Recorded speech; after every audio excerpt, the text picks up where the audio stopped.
এই দাদাটাকে দেখে তোমরা নিশ্চয়ই ভিডিওটা স্টপ করে দিয়েছো। তো তোমরা ভাবছো এই দাদাটাকে আমি কোথা থেকে পেলাম, আমার ভিডিওতে এই দাদাটা কোথা থেকে আসলো। তো চলো তোমাদেরকে আমি সবটা প্রথম থেকে বলছি। আর আমার যতদূর মনে হয় দাদাটাকে তোমরা কম বেশি সবাই চিনতে পেরে গেছো। তো চলো তোমাদেরকে বলছি এই দাদাটার সাথে আমার কিভাবে দেখা হলো। তো সেদিন ছিল একটা রিসেপশন পার্টি যেখানে আমরা ইনভাইট ছিলাম। তো সেখানে আমরা গিয়ে দেখি যে রাতুল দা এসেছে। আমি তো জাস্ট দেখে অবাক হয়ে গিয়েছি।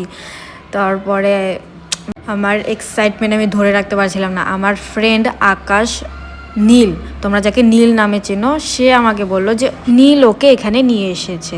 তারপর কি আমি দেখা করার জন্য অনেকক্ষণ অপেক্ষা করছিলাম, কারণ দাদাটা খুবই ব্যস্ত ছিল। এ আসছে ও আসছে, মানে একের পর এক চলে আসছে ফটোশ্যুট করার জন্য, ফটো তুলছে ওর থেকে। তারপরে আমি ভাবলাম যে ঠিক আছে দেখা তো হবে, কেন আমি এখানে এসেছি যখন দেখা তো না করে আমি যাব না, ততক্ষণ আমি একটু ঘুরে নিই বিয়ে বাড়িটা। তো এখন সময় হয়ে গেছে যে দাদাটার সাথে আমি মিট করবো। তো আর দেখতে পেয়ে গেছি যে দাদাটা ফাঁকা হয়ে গেছে, একা দাঁড়িয়ে আছে। তারপর আমি 1 সেকেন্ডও সময় নষ্ট না করে দৌড়ে দৌড়ে চলে এসেছি দাদাটার কাছে, আর ফাইনালি মিট করে নিলাম। আর সত্যি কথা বলতে রাতুলদার সাথে যে আমাদের এখানে দেখা হবে সত্যি আমি জানতাম না, মানে ভাবতেই পারিনি কোনোদিনও। তো যাই হোক, এর জন্য থ্যাঙ্কস টু আকাশ, মানে তোমরা যাকে নীল নামে চেনো, থ্যাংক ইউ নীল, তোর জন্যই একমাত্র রাতুলদার সাথে আমাদের এখানে দেখা হয়েছে।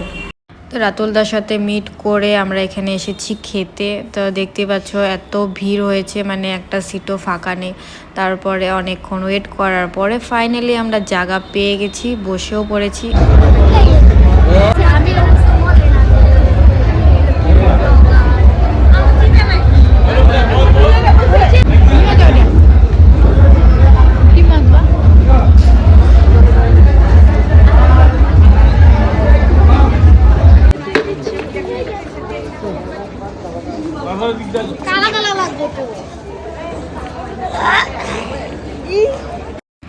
খাওয়া দাওয়া করে এসে দেখি বিয়েবাড়ি মানে ফাঁকাই হয়ে গেছে। তো চলো আমরা বাড়ি যাই, 12টা বাজে।